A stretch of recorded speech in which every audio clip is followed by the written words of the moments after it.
My family is from Thailand.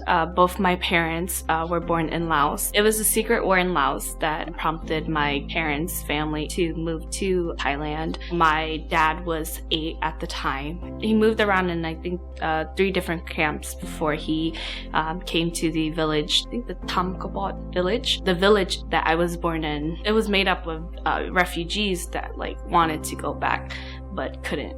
My aunt had came to the United States, I want to say around the 1980s, and so they had been here a while, and it was definitely a opportunity for us to seek higher education and bigger career opportunities, and my aunt had actually sponsored us to come over too.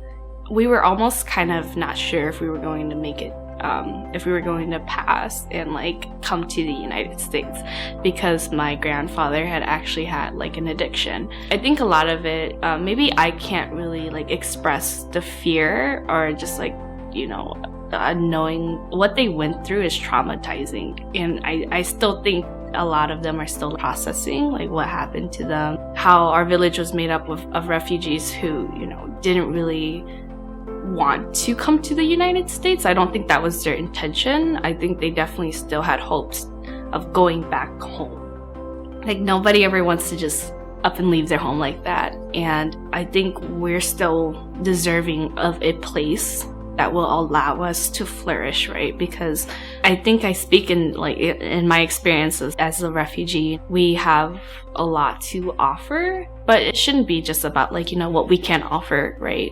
At the end of the day, it's about just being human first. When the past administration had lowered that number down to, I think, 18,000 refugees that could come to the United States, that's historically low too. For me, it was a moment of why? Why are you depriving these people who don't have a choice of a safe place? Our resources are not scarce.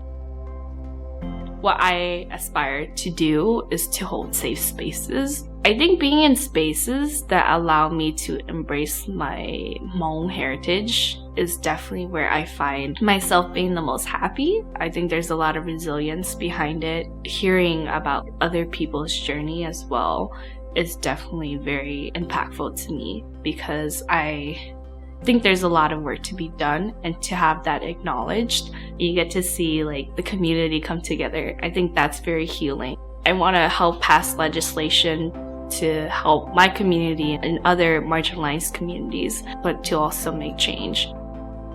My name is Maisy Lor, and I am proud to be a Hmong American.